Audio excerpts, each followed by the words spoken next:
Good morning, everyone, and happy Monday. I hope you all are doing well. It is me, Victoria Baxter, and I am the founding teacher here behind the JAL Ministry along with Reach Online Church. You can learn more at www.thejalministry.com. So, here's something funny that had happened to me. I recall going for an oil change, and lo and behold, I had a little surprise waiting on me when I went to have my oil change, and it had already been, scheduled ahead of time.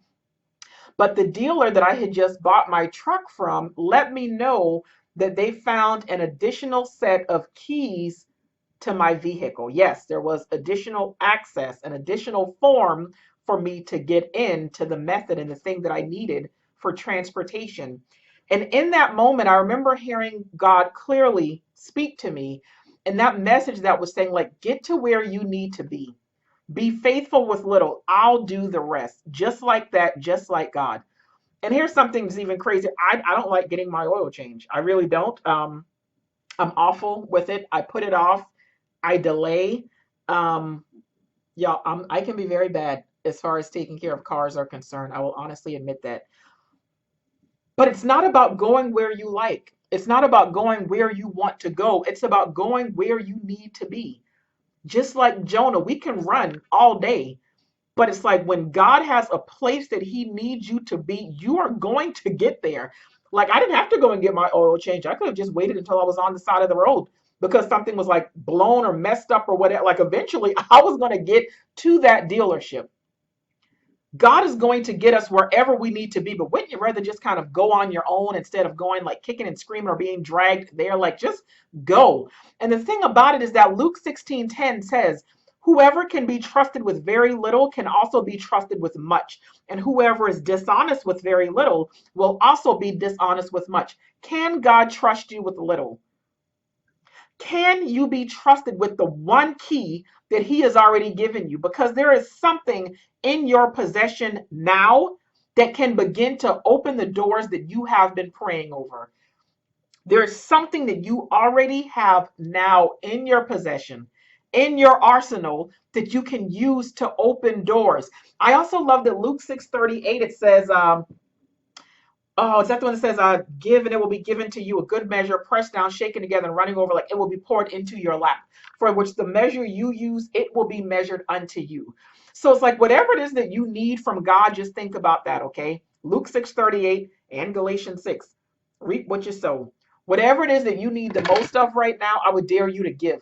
Give that same thing. Give it and watch how it be multiplied. Just like the prophet, just like the widow with the oil, and we see that in First or Second Kings. But she was like, "Look, my son, like they're about to like come and take them. Like my husband is dead. I have no money." And it's like at that point, back in those days when you owed money, like people could take your children to pay your debts. And I know some of you might be thinking that still sounds like a good idea right now. But in those days, someone could actually take your children if you owed money. She was like, look, my husband is dead. They're going to take my son. Like, what am I supposed to do? And the prophet, he was like, so Elisha was like, well, what do you have? She's like, I don't have anything except this little bit of oil. And he told her, you know what? Go collect as many jars as you can find, grab all the jars, and from there, fill all of those jars with oil. And when you do that, then you can take all of those, go sell them, and then you'll have some money. So she did that. She went, collected all the jars, and it's like she kept pouring. And the more that she kept pouring, the jars kept filling. The more she kept pouring, the jars kept filling. The more she kept pouring, the jars kept filling. I need you to use your oil. I need you to use your key. I need you to look to see what you have now. See what you have now because God is a multiplier. He will multiply whatever the little bit that you trust Him with. He is going to expand it.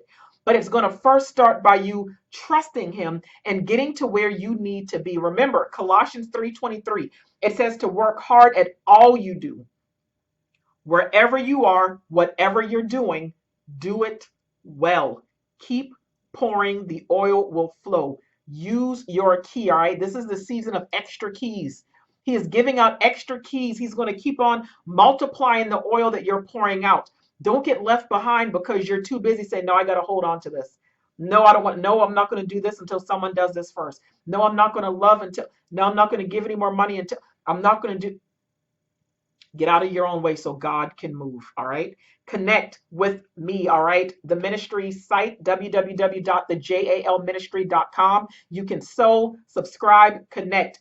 Instagram, JAL Ministry. Facebook, the JAL Ministry. Everything, JAL, is all providing God's children with just a little hope, just a little faith, just a little of His love, in hopes that the seeds will sprout within you and that together we can all just plant a whole field, reap the harvest. Like all of us are just going to be able to enjoy the harvest together. God bless. Have a happy mountain moving Monday. And just have a great week. All right. I'll talk to you all later. Bye bye.